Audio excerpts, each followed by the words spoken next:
जय हिंद दोस्तों, आज हम आप लोग के लिए लेकर आ चुके हैं, क्या देख सकते हैं, श्वसन तंत्र यानी रेस्पिरेटरी ऑर्गन। ये रेस्पिरेटरी ऑर्गन क्या है और यह हमारा कार्य किस तरह करता है। देखिए, हम लोग सांस लेते हैं, क्या लेते हैं, ऑक्सीजन का लेते हैं सांस और कार्बन डाइऑक्साइड छोड़ते हैं। तो ये सांस लेने और छोड़ने की जो क्रिया है, जो प्रोसेस है, इसी को हम लोग क्या कहते हैं, रेस्पिरेटरी सिस्टम कहते हैं। तो चलिए आज इसी को पढ़ते हैं हम लोग, ठीक है। तो देखिए, रेस्पिरेटरी सिस्टम क्या है, अंगों का एक वैसा समूह है। कहने का मतलब रेस्पिरेटरी सिस्टम अंगों का एक वैसा समूह है जिसमें क्या होता है, हम लोग सांस लेते हैं, सांस छोड़ते हैं, और जब सांस लेते हैं तो उसके थ्रू हम लोग का क्या बनता है, ऊर्जा बनता है। हमारे शरीर में क्या बनता है, ऊर्जा का निर्माण होता है, और वही ऊर्जा हमारे पूरे शरीर में ट्रांसफर होकर हमें काम करने में, हमें चलने में, हमें कुछ भी करने में हमारी ऊर्जा हमें सहायता करती है। तो हमने देखा जो हमारा सांस लेने और जो छोड़ने की क्रिया है, यह क्रिया क्या है, श्वसन तंत्र है। क्या है, श्वसन तंत्र। देखिए, श्वसन तंत्र में क्या है, अंगों का वैसा समूह जिसमें जो सांस लेने सांस छोड़ने में सहायक होते हैं, और वही सहायक में जितने भी ग्रुप जो ऑर्गन आते हैं उसी को हम लोग क्या कहते हैं, श्वसन तंत्र कहते हैं। आगे हम लोग बात करेंगे कौन कौन से अंग हैं जो हमें सांस लेने में, जो सांस की प्रक्रिया होने में मदद करती हैं, ठीक है। तो चलिए स्टार्ट करते हैं। सबसे पहले बात करें, ये क्या होता है, हम लोग जब सांस लेते हैं तब क्या होता है, ऑक्सीजन का हम लोग ग्रहण करते हैं। ऑक्सीजन को हम लोग सांस लिए, क्या हुआ, बहुत सारे गैस हमारे नाक में घुस गया। अब घुसने के बाद क्या होता है, ये जो हमारा फेफड़ा है, फेफड़ा क्या करेगा, ओनली ऑक्सीजन को ऑब्जॉर्ब करेगा, ऑक्सीजन को लेगा। उसके बाद क्या होगा, जो कार्बन डाइऑक्साइड हमारे शरीर में बना है और अदर गैस, हानिकारक गैस जो हमारे शरीर के लिए हानिकारक है, उसको हमारे ब्लड में छोड़ देगा, खून में छोड़ देगा, और खून क्या करेगा, फिर उसको फिल्टर करके हमें फिर नाक के थ्रू हम उसको निकाल देते हैं, ठीक है। तो यह प्रोसेस चलते रहता है, यह प्रक्रिया क्या होता है, चलते रहता है। श्वसन की क्रिया हमारे एनी टाइम हमेशा चलती रहती है। अगर जहीं श्वसन की क्रिया रुक गई तो वो आदमी गया, वो आदमी मर जाएगा, ठीक है। देखिए, जब श्वसन होता है तब क्या होता है, ऑक्सीजन का ग्रहण किया जाता है, ऑक्सीजन का ग्रहण किया जाता है। उसके बाद क्या होता है, ये ग्लूकोज में टूट जाता है। जो ऑक्सीजन का जब ग्रहण किया जाता है तब जो हमारा ऑक्सीजन है वो क्या में टूट जाता है, ग्लूकोज में टूट जाता है। क्या में टूटता है, ग्लूकोज में, ठीक है। आगे देखिए, जो ऑक्सीजन है, ऑक्सीजन क्या में, ग्लूकोज में टूटता है। जो ग्लूकोज का फॉर्मूला क्या है, C6H12O6 में टूटता है, और क्या, CO2 देता है, और H2O का निर्माण करता है, और ऊर्जा और ऊष्मा का निर्माण करता है। आगे हम लोग बात करेंगे कि ये ऊर्जा किस तरह निर्माण करता है, ऊष्मा किस तरह निर्माण करता है, ठीक है। जो इसका प्रोसेस है, जो इसका रिएक्शन है, इसका अभिक्रिया है, किस तरह है, हम बात करेंगे वीडियो के, ठीक है। देखिए, अब बात करते हैं, जो श्वसन एक क्या है, ऑक्सीकरण या ऑक्सीडाइजेशन, क्या है, ऑक्सीडाइजेशन की प्रक्रिया है। जो हमारा श्वसन की क्रिया है दोस्तों, ये क्रिया क्या है, क्या बोलते हैं, ऑक्सीकरण है, ऑक्सीडाइजेशन कहते हैं, इसे ऑक्सीडाइजेशन कहते हैं, ठीक है। आगे हम लोग बात करें, ये ऊष्मा क्या है, ऊष्माक्षेपी अभिक्रिया है। ऊष्माक्षेपी अभिक्रिया वैसी अभिक्रिया कहते हैं जिसके होने के प्रदान ऊर्जा हमारे शरीर में ऊर्जा का निर्माण होता है, और ऊष्मा निकलता है। तो वैसी अभिक्रिया जिसके होने से ऊष्मा निकलती है, उसे हम लोग क्या कहते हैं, ऊष्माक्षेपी कहते हैं। क्या कहते हैं, ऊष्माक्षेपी। तो आप लोग जानते होंगे, जो श्वसन जो क्रिया है वो क्या है, एक ऊष्माक्षेपी अभिक्रिया है। क्या है, ऊष्माक्षेपी अभिक्रिया, ठीक है। आगे हम लोग बात करते हैं, देखिए हमारा जो ब्रीदिंग है, अब हम बात करेंगे श्वासोच्छ्वास। क्या कहेंगे, श्वासोच्छ्वास कहते हैं ब्रीदिंग को हिंदी में क्या कहते हैं, श्वासोच्छ्वास कहते हैं। याद रखिएगा, ब्रीदिंग को इंग्लिश में श्वासोच्छ्वास कहते हैं, ठीक है। देखिए, ये क्या है, सांस लेने और छोड़ने की क्रिया को ही हम लोग ब्रीदिंग कहते हैं। सांस अंदर लेने और सांस बाहर छोड़ने की क्रिया को हम लोग क्या कहते हैं, ब्रीदिंग, श्वासोच्छ्वास कहते हैं। जैसे ये क्या हुआ, हम सांस अंदर लिए, फिर सांस छोड़े, फिर अंदर लिए, फिर छोड़े। तो यही हमारा जो क्रिया हुआ, इस क्रिया को हम लोग क्या कहते हैं, ब्रीदिंग कहते हैं। क्या कहते हैं, ब्रीदिंग। आइए दोस्तों, हम देखते हैं, जो ब्रीदिंग है ये दो तरह का होता है। क्या होता है, निःश्वासन और निःश्वासन। क्या होता है, निःश्वासन और एक निःश्वासन होता है। देखिए, निःश्वासन में क्या होता है, इनहेलेशन। इन मतलब क्या, अंदर। जब हम सांस को अंदर लेते हैं, जैसे हम लोग सांस लिए, ये क्या हुआ, हमारा इनहेलेशन हुआ, निःश्वासन हुआ। हम इस सांस को अंदर लिए, और जब हम सांस को बाहर निकालेंगे, सांस को बाहर निकाले, ये जो निकालने की प्रोसेस हुआ, ये क्या हो गया, निःश्वासन हो गया। क्या हुआ, एक्सहेलेशन हुआ। इन मतलब सांस लेना, एक्स मतलब सांस छोड़ना। इनहेलेशन सांस लेना, एक्सहेलेशन सांस छोड़ना। इन वर्ड है मतलब सांस को हम अंदर ले रहे हैं, एक्स वर्ड है हम सांस को बाहर छोड़ रहे हैं, ठीक है। आई होप आपको क्लियर होगा। अब देखिए इनहेलेशन में हम लोग क्या करते हैं, हम लोग कितना कितना गैस का हम लोग प्रतिशत एब्जॉर्ब करते हैं, मतलब हम सांस के रूप में लेते हैं। तो सबसे पहले बात करें हम लोग, जो हम बात करेंगे अभी ऑक्सीजन गैस की, तो देखिए जो ऑक्सीजन गैस की प्रतिशत हम लोग कितना लेते हैं, 21% लेते हैं। हम जानते हैं जो हमारे वायुमंडल में ऑक्सीजन की प्रतिशतता 21% है, नाइट्रोजन की 28% है, 78% है, और जो अदर गैस जो कार्बन डाइऑक्साइड है वो 0.03% है। ठीक है, तो हम जो ऑक्सीजन लेते हैं वायुमंडल से, जो एयर लेते हैं, उसमें हम लोग कितना कितना प्रतिशत लेते हैं। तो हम ऑक्सीजन को 21% के रूप में लेते हैं। ठीक है, और CO2 0.03 के रूप में। सभी ना आ जाएगा जी। देखिए हम लोग जब सांस लेते हैं तो क्या हम लोग ओनली ऑक्सीजन को लेते हैं? नहीं लेते हैं। हम लोग क्या लेते हैं, इस पूरे वायु को ही ले लेते हैं। हम सांस के रूप में पूरे वायु हमारे नाक में घुस जाता है। अब क्या होता है, हमारा जो फेफड़ा है उसको छांटता है कि तुम सिर्फ, मेरा जरूरत सिर्फ ऑक्सीजन के साथ है, तुम लोग के साथ नहीं, तुम लोग हम छोड़ देंगे। वैसा करता है, जो ऑक्सीजन को वो फेफड़ा ले लेता है और बाकी गैस को छोड़ देता है। कहाँ छोड़ता है? ब्लड में छोड़ता है। ठीक है, आगे हम बात करें, और N2 गैस को हम लोग कितना लेते हैं? 78% लेते हैं। हम पूरे ले लेते हैं जितना प्रतिशत है, और CO2 को हम लोग लेते हैं 0.03%। ये तो हम लेते हैं, इनहेलेशन करते हैं। अब हम बात करते हैं हम इसको अब निकालते कैसे हैं, किस तरह हम प्रोसेस करके हम इसको निकालेंगे। ठीक है, तो देखिए हमारा जो निःश्वासन एक्सहेलेशन है, इसमें जो हम लोग ऑक्सीजन की प्रतिशतता लेते हैं वो निकालते हैं 17% निकाल देते हैं। कितना निकालते हैं? 17% निकालते हैं। और जो बचता है हमारा 4%, उसका हम लोग अवशोषित करते हैं। कितना परसेंट? 4% हम लोग एब्जॉर्ब कर लेते हैं। ये फेफड़ा रख लेता है कि तुम 4% रहेगा, तुम मेरे साथ रहेगा, बाकी तुम निकल जाओ। क्यों? फेफड़ा करता है। ठीक है, और हम बात करें जो CO2 गैस है, देखिए CO2 गैस 4.6%, जो CO2 गैस है 4.6% का क्या होता है? बाहर निकलता है। क्यों? देखिए जब हम लोग सांस लेते हैं तब 0.03 लेते हैं। उसके बाद हम लोग का जब हमारा जो श्वसन फेफड़ा उसको फिल्टराइजेशन करता है और श्वसन की क्रिया होती है, उस समय हम आपको बताएं क्या होता है, CO2 का भी निर्माण होता है। किसका निर्माण होता है? CO2 का निर्माण। जब CO2 का निर्माण होता है तब हमारे शरीर में और भी CO2 बच गया होगा, बना होगा, तो वह CO2 और जो हम लिए सांस के रूप में वह CO2 दोनों मिल करके कितना होता है? 4.6% होता है। कितना होता है? 4.6%। और वही 4.6% हम एक्सहेलेशन कर देते हैं, निःश्वासन कर देते हैं, मतलब इसको निकालते हैं, सांस के रूप में निकालते हैं। और हम बात करें नाइट्रोजन गैस की, तो हम इसको पूरे के पूरे निकाल देते हैं। नाइट्रोजन को पूरे एब्जॉर्ब भी करते हैं या पूरे निकालते भी हैं। ठीक है, तो चलिए अब हम आगे बढ़ते हैं। देखिए अब हम बात करते हैं ह्यूमन रेस्पिरेटरी सिस्टम, मतलब मानव का जो श्वसन अंगक है और श्वसन तंत्र है वो किस तरह से डिज़ाइन किया हुआ है, उसको हम पढ़ते हैं। देखिए सबसे पहले हम बात करें, ये दिया हुआ है मानव का श्वसन अंगक, ये है मानव का श्वसन अंगक। जैसे यहाँ देख सकते हैं आप लोग, ये जो हमारा नाक है, ये क्या है? नाक है। अब नाक के थ्रू हम लोग यहाँ, जैसे हम लोग नसल कैविटी कहते हैं, नसल कैविटी, और उसके जस्ट हम लोग नीचे आते हैं, हम लोग का इस जगह मिलता है हम लोग का फेरिंग्स मिलता है। और यही फेरिंग्स क्या है? फूड पाइप भी कहते हैं। देखिए हम लोग जब खाना भी खाते थे तो हमारा जो एक नली के रूप में जाता था, जिसे हम लोग फूड पाइप कहते थे। और वही फूड पाइप, और उसी फूड पाइप में क्या होता है, हमारा जो सांस लेते हैं वो सांस, जो ऑक्सीजन जो गैस है वो भी इसी पाइप के थ्रू हमारे अंदर जाता है। तो हम कह सकते हैं जो ये फेरिंग्स है, फेरिंग्स क्या करता है, हमारा फूड का भी संचरण करता है और गैस का भी परिवहन करता है। गैस और फूड दोनों के लिए कॉमन पाथ है। कौन? फेरिंग्स। ठीक है, आगे हम लोग बात करते हैं लेरिंग्स। ये क्या है? लेरिंग्स के ऊपर बात करते हैं। लेरिंग्स को हम लोग कहते हैं क्या? लेरिंग्स को हम लोग क्या कहते हैं? स्वर तंत्र कहते हैं। क्या कहते हैं? स्वर तंत्र। और यही लेरिंग्स के थ्रू हम लोग का क्या होता है? आवाज़ का उत्पन्न होता है हमारे शरीर में। हम लोग जब बोलते हैं किसी को, जो हम दूसरों व्यक्ति को सुनाई देता है, वो किसके थ्रू? लेरिंग्स के थ्रू।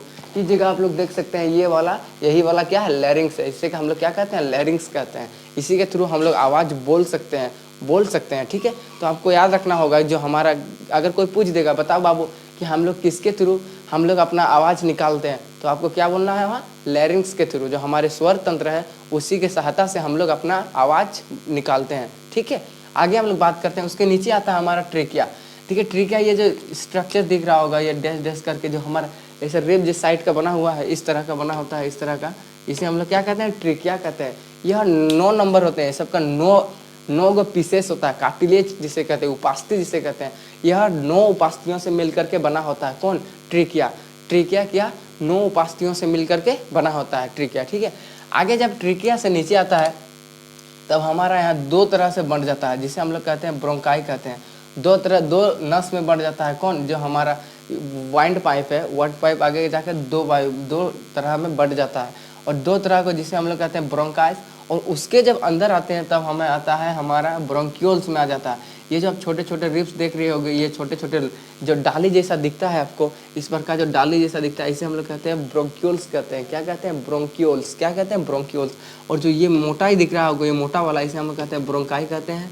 और ये जो छोटे छोटे जो आपको डाली नुमा संरचना दिख रहे हैं, ये हमें कहते हैं, इसे हम लोग क्या कहते हैं? ब्रोंक्यूल्स कहते हैं। ठीक है, अब जब उसके आगे हम लोग आते हैं तो हमें दिख रहा होगा ये फूल जैसे स्ट्रक्चर, ऐसा है, ऐसा करके फूल जैसा स्ट्रक्चर है। यही स्ट्रक्चर क्या है? एल्वियोली है। क्या कहते हैं हम लोग? एल्वियोली कहते हैं। और यही एल्वियोली क्या करता है? ऑक्सीजन को एब्जॉर्ब करता है, CO2 को छोड़ता है। ऑक्सीजन को एब्जॉर्ब करता है, CO2 को छोड़ता है। ठीक है, किस तरह छोड़ता है? यह क्या करता है? यहाँ पर एक विशेष प्रकार का हम आगे पढ़ाएंगे आपको क्या होता है। ये क्या करता है? सिकुड़ता फूलता है, सिकुड़ता फूलता है। और यही से हमारा जो रक्त इस जगह आता है, रक्त इस साइड से, और इसको ये O2 ट्रांसफर करता है और इससे ये CO2 ले लेता है। ठीक है, आपको यहाँ तक क्लियर हो गया होगा। आगे हम लोग बात करते हैं, जब इसके नीचे बात करेंगे तो ये हमें मिलता है डायफ्राम। ये क्या है? डायफ्राम है। आगे हम लोग बात करेंगे कि जो डायफ्राम है वो किस तरह काम करता है, डायफ्राम हमारे लिए क्यों जरूरी है। ठीक है, देखिए अब हम बात करते हैं जो मानव में, जो है मानव में श्वसन मार्ग किस तरह डिज़ाइन किया हुआ है। देखिए ये आपको याद होना चाहिए और इस वीडियो में आपको ये पूरे अच्छी तरह से याद होने वाले हैं। ठीक है, तो सबसे पहले बात करें नासा छिद्र। ये हो गया हमारा नासा छिद्र। इसके जस्ट अंदर आता है नासा कपाट। नासा छिद्र, नासा कपाट। अब इस सीक्वेंस याद करते हुए चलिए, एक लाइन से आपको तुरंत याद हो जाएगा। क्या हो जाएगा? नासा छिद्र, नासा कपाट। आपको देखेंगे जो आप नाक में गौर करे होंगे तो वहाँ पर आपको दो गो छिद्र दिखाई देता होगा, दो गो छोटा छोटा छेद दिखाई देता होगा। वो क्या है? नासा छिद्र। छिद्र से मतलब छेदा, छेद, दो छेद दिखाई देता हो ना आपको साइड साइड में। दो गो नाक में है, एक जोड़ी नाक है, अब दोनों नाक में आपको एक एक गो छेद दिखाई देता होगा। उसी को हम लोग क्या कहते हैं? नासा छिद्र कहते हैं। क्या कहते हैं? नासा छिद्र। उसके जस्ट अंदर आते हैं नासा कपाट। उसके जस्ट अंदर हमें आता है नासा कपाट मिलता है। नासा छिद्र, नासा कपाट। उसके जस्ट नीचे हम बताएं आपको फेरिंग्स मिलता है, ग्रासनी, ग्रासनी जिसे हम लोग फूड पाइप, वन पाइप का कॉमन पाथ बोलते हैं। जस्ट उसके नीचे स्वर तंत्र, लैरिंग्स, फेरिंग्स, लैरिंग्स। उसके बाद आता है श्वास नली। उसके बाद वायुकोष्ठ, रुधिर कोशिका। रुधिर को हम लोग क्या कहते हैं? ब्लड कहते हैं। क्या कहते हैं? ब्लड कोशिका। सबसे पहले बात कीजिए नासा कपाट, नासा छिद्र, नासा कपाट, नासा छिद्र। ठीक है, ग्रासनी, स्वर तंत्र। नासा कपाट, नासा छिद्र, ग्रासनी, स्वर तंत्र। ध्यान से सुनिए, नासा कपाट, नासा छिद्र, ग्रासनी, स्वर तंत्र। ठीक है, ग्रासनी, स्वर तंत्र। उसके बाद हमारा आता है श्वास नली, वाइंड पाइप, जिसे हम लोग, हमारा जो वायु है वो पार होता है किसे?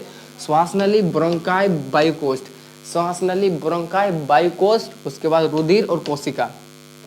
सेम इसी आकृति में देखते चलिए। अब यहाँ पर हमें मिलेगा नासा छिद्र। ठीक है, उसके जस्ट अंदर में मिलेगा हमें नासा कपाट, नासा कपाट मिलेगा, नासा छिद्र, नासा कपाट, फेरिंग्स, लैरिंग्स। ठीक है, फिर यह हमारा श्वास नली आ गया। उसके बाद हमारा आ जाता है ब्रोंकाई, हम बताएं ये ब्रोंकाई। फिर उसके अंदर आता है ब्रोंक्यूल। उसके बाद आता है हमारा एल्वियोली। तो एल्वियोली को हमको पहले हम बता चुके हैं। उसके नीचे आता है हमारा ब्लड, और ब्लड के बाद कोशिका।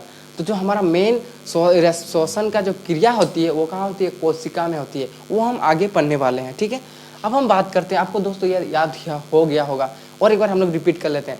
नासा छिद्र, नासा कपाट, नासा छिद्र, नासा कपाट। ठीक है, उसके बाद हमारा क्या आ जाएगा आपका? ग्रासनी, स्वर तंत्र। नासा छिद्र, नासा कपाट, ग्रासनी, स्वर तंत्र।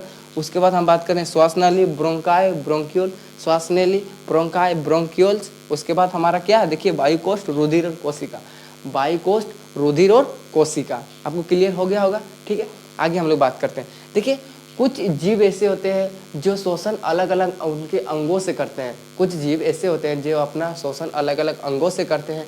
हम अभी उन्हीं को देखने वाले हैं। सबसे पहले यदि बात करें एक कोशिकीय जीव, एक कोशिकीय जीव किस विधि द्वारा करते हैं? विसरण विधि द्वारा करते हैं। किस विधि द्वारा? विसरण विधि द्वारा। ये क्या करते हैं? श्वसन को एक ही अंगों से सब कुछ कर लेते हैं। खाना भी खाते हैं उसी अंगों पे, डाइजेस्टिव भी उसी अंगों, मतलब एक ही अंग से वो करते हैं। विसरण विधि कहते हैं उसे। ठीक है, दूसरा है जलीय जीव। जो जीव जल के अंदर रहते हैं वो जीव किस थ्रू अपना श्वसन अंग का श्वसन क्रिया करते हैं? वो गिल्स के थ्रू।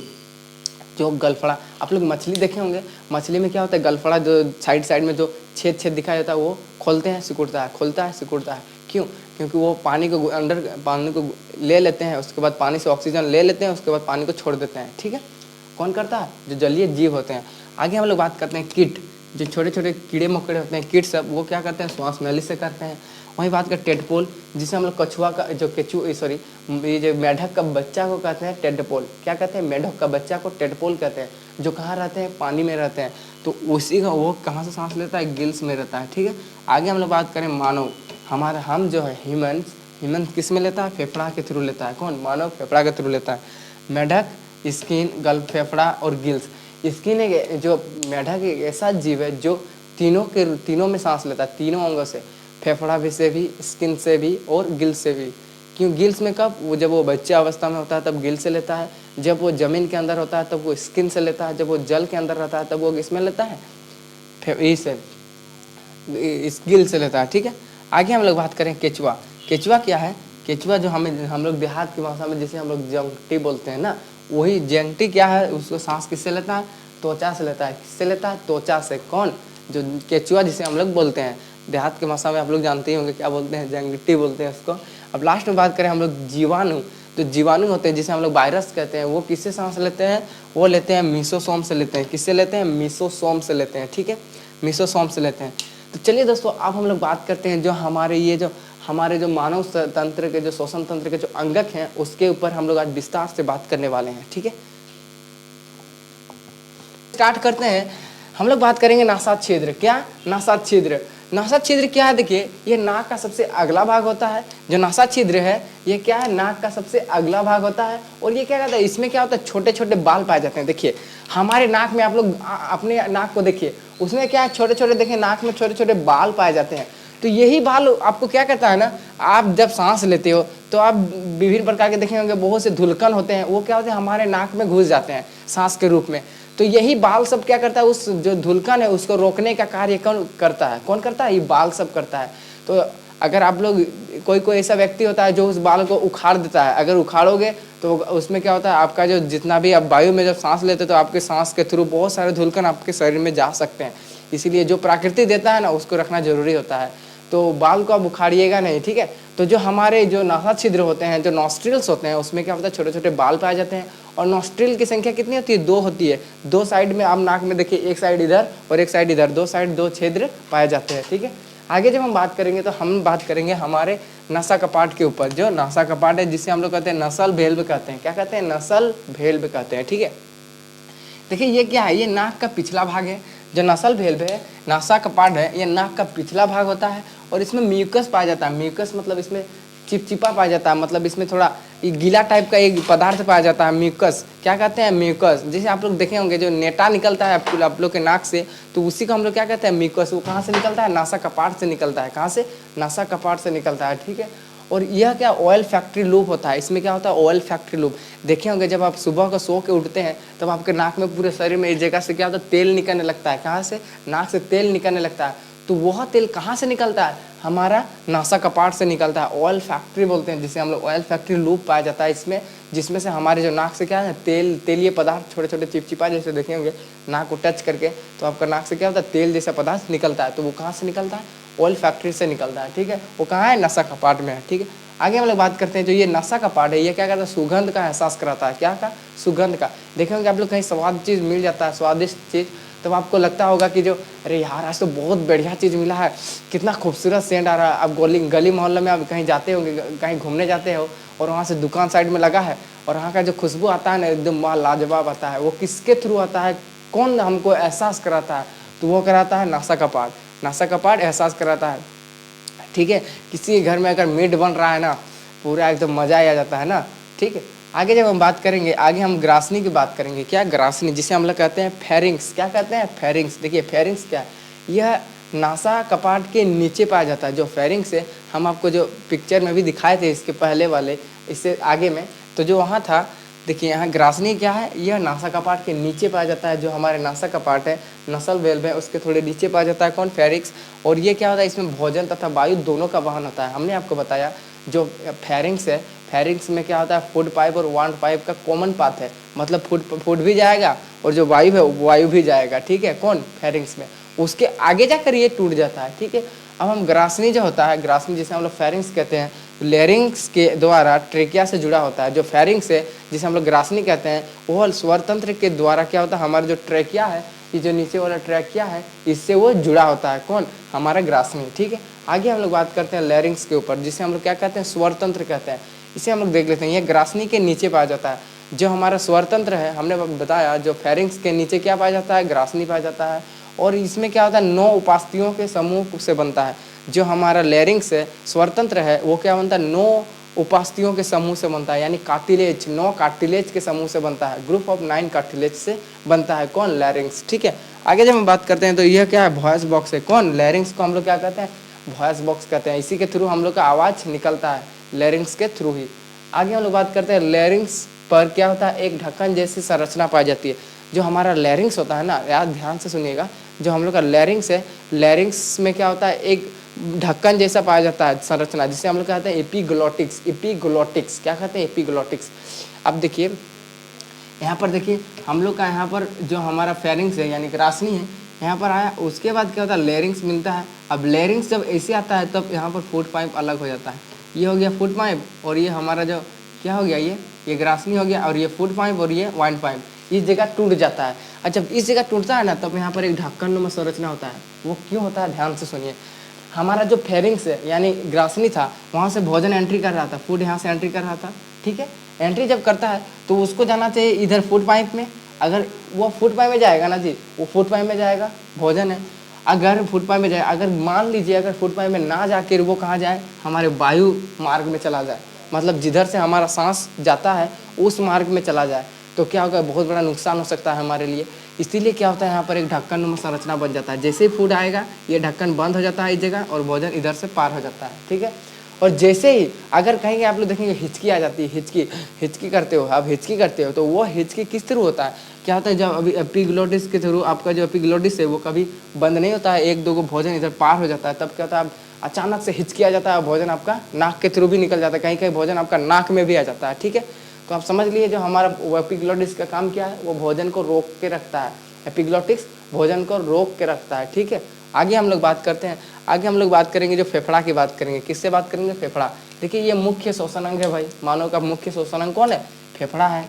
फेफड़ा में क्या होता है, पल्मोनरी कहते हैं। फेफड़ा को हम लोग क्या कहते हैं, पल्मोनरी कहते हैं, फुसफुस कहते हैं। फेफड़ा फुसफुस होता है ना जी, फुसफुस होता है, सिकुड़ता फैलता, सिकुड़ता फैलता, सिकुड़ता फैलता है कौन, फेफड़ा। इसीलिए हम लोग फेफड़ा को क्या कहते हैं, फुसफुस कहते हैं। ठीक है, आगे बात में यह क्या होता है, रक्त जो होता है फेफड़ा में आकर जो रक्त होता है वो क्या करता है, ऑक्सीजन को लेता है, CO2 छोड़ देता है, जितना भी जो हमारे सांस के रूप में जितना भी वेस्ट मटेरियल निकलते हैं उसका लेता है, और क्या बोलते हैं, जो उसका रक्त का जो ऑक्सीजन होता है, ऑक्सीजन युक्त रक्त को ही हम लोग क्या कहते हैं, शुद्ध रक्त कहते हैं। तो एक तरह से हम लोग कह सकते हैं जो ऑक्सीजन का जो शुद्धिकरण होता है वो कहाँ होता है, हमारा फेफड़ा में होता है। कहाँ होता है, फेफड़ा में। ठीक है, आगे हम लोग बात करते हैं श्वास नली के बारे में बात करेंगे। श्वास नली जिसे हम लोग ट्रेकिया कहते हैं। क्या कहते हैं, ट्रेकिया। ये ट्रेकिया क्या है, इसमें इसके द्वारा क्या होता है, वायु फेफड़े में जाता है कौन, ट्रेकिया के द्वारा। और जो ट्रेकिया की लंबाई होती है 10 से 11 सेंटीमीटर होती है। कितनी होती है, 10 से 11 सेंटीमीटर होती है। और इसमें क्या होता है, ये कार्टिलेज का परत होती है। जो ट्रेकिया है, ट्रेकिया किस चीज़ का बना होता है, पूछेगा दोस्तों कि बताओ कि जो ट्रेकिया है वो किस चीज़ का मिलकर बना होता है, हड्डी, बोन्स या कार्टिलेज। तो आपका आंसर क्या होगा, कार्टिलेज। जो ट्रेकिया है वो किसके बना होता है, कार्टिलेज का बना होता है। और कितना ग्रुप होता है कार्टिलेज का, 9 ग्रुप होता है, याद रखिएगा कितना, 9 ग्रुप। ठीक है, आगे हम लोग बात करते हैं वायु कोश, जिसे हम लोग एल्वियोली कहते हैं। सारा तामझाम इसी पे होता है, एल्वियोली पर। यही क्या करता है, ऑक्सीजन को वो छोड़ता है, CO2 को लेता है, ऑक्सीजन को छोड़ता है, CO2 को लेता है। किससे, ब्लड से। किससे, ब्लड से।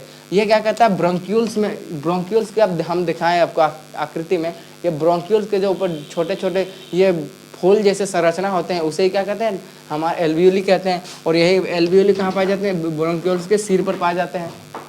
ठीक है, और यहाँ से क्या होता है, गैसों का आदान प्रदान होता है। क्या होता है, गैसों का आदान प्रदान होता है। और एल्वियोली क्या करता है, जाम होने पर क्या होता है, निमोनिया नामक बीमारी होता है। देखेंगे आपको सर्दी खांसी जुकाम में आपका नाक पूरा बंद हो जाता है, सांस लेने से नहीं ले जाता है, आपको कहीं जाने का मन नहीं करता। वो क्यों होता है, जब आपका एल्वियोली जाम हो जाता है तब आप सर्दी होने लगता है, जिसके थ्रू आपका नाक पूरा जाम हो जाता है। ठीक है, आगे हम लोग बात करते हैं। अब हम बात करेंगे दोस्तों, जो हमारा जो श्वसन क्रिया होती है, श्वसन की क्रिया होती है, वह किस होती है। पहला तो होती है कोशिका में, कोशिका में ही ना सारा काम होता है, तो हम अभी उसको पढ़ने वाले हैं। ठीक है, क्या होता है, क्या क्या ऑक्सीशोषण और अनऑक्सीशोषण। देखिए ये जो अनऑक्सीशोषण है ये कहाँ होती है, कोशिका द्रव में होती है। जो अनऑक्सीशोषण है वो कहाँ होती है, कोशिका द्रव में होती है। और जो माइटोकॉन्ड्रिया में एक शोषण होता है जिसे हम लोग कहते हैं ऑक्सीशोषण। तो सबसे पहले हम लोग बात करते हैं अनऑक्सीशोषण को। यह कोशिका द्रव में होता है और इसमें क्या होती है, ऑक्सीजन की उपस्थिति नहीं होती है। मतलब जो अनऑक्सीशोषण होता है उसमें ऑक्सीजन की जरूरत नहीं होता है। क्या होता है, ऑक्सीजन की जरूरत नहीं होता है। और इसमें क्या होता है, 4 एटीपी का कुल निर्माण होता है। देखिए अनऑक्सीशोषण में जो ऊर्जा का भी खपत कम होता है, इसलिए वहाँ पर और एटीपी का भी निर्माण कम होता है। एटीपी का फुल फॉर्म क्या होता है, एडिनोसिन ट्राइफॉस्फेट पूछे जा सकते हैं। जो एटीपी का फुल फॉर्म होता है एडिनोसिन ट्राइफॉस्फेट होता है। तो सबसे पहले बात करें इसमें कितना होता है, 4 एटीपी का निर्माण होता है, जिसमें 2 एटीपी क्या होता है, ग्लाइकोलाइसिस में बदल जाता है। 2 एटीपी ग्लाइकोलाइसिस मतलब क्या होता है, ग्लूकोज को तोड़ने में ही 2 एटीपी खर्च हो जाता है। किसमें, जो हमारा अनऑक्सीशोषण है उसमें ग्लूकोज को तोड़ने में ही 2 एटीपी खर्च हो जाता है। तो कुल एटीपी कितना बचता है, 2 एटीपी। किसमें, अनऑक्सीशोषण में 2 एटीपी ऊर्जा बचता है। और ये क्या होता है, 2 एटीपी ग्लाइकोलाइसिस होने में लग जाता है। ठीक है। वहीं अगर बात करें माइटोकॉन्ड्रिया में होने वाले शोषण की, तो यह ऑक्सीशोषण है, इसमें ऑक्सीजन की ज़रूरत होती है। ये कहाँ होते हैं, हमारे मानव में होते हैं। और इसमें क्या होता है, क्रेब्स चक्र चलता है, जिसके फलस्वरूप क्या होता है, जब क्रेब्स चक्र चलता है उसके फलस्वरूप क्या होता है, कुल 38 एटीपी का निर्माण होता है। कितना होता है, 38। लेकिन इसमें भी क्या होता है ना, ग्लूकोज को तोड़ने में 2 एटीपी खर्च हो जाती है। ग्लाइकोलाइसिस प्रोसेस में 2 एटीपी खर्च हो जाती है। कौन सा प्रोसेस, ग्लाइकोलाइसिस प्रोसेस। क्या, ग्लाइकोलाइसिस प्रोसेस में 2 एटीपी खर्च हो जाती है। तो बचता कितना है, 36 एटीपी बचता है। अब देखिए ग्लूकोज किस तरह से टूटता है। सबसे बात करें, ये ग्लूकोज हो गया C6H12O6। ठीक है। ये क्या करेगा, CO2 में टूटेगा, H2O में टूटेगा और 686 ऊर्जा में टूटेगा। कितना में टूटेगा, 686 KCl ऊर्जा में टूटेगा। ठीक है। सबसे पहले ग्लूकोज ये टूटा CO2, फिर टूटा H2O, फिर 686 KL में। ठीक है। तो दोस्तों आपको ये पूरा जो श्वसन तंत्र था पूरे अच्छे से क्लियर हो चुका होगा। तो मिलते हैं नेक्स्ट वीडियो में। Thank you. जय हिंद।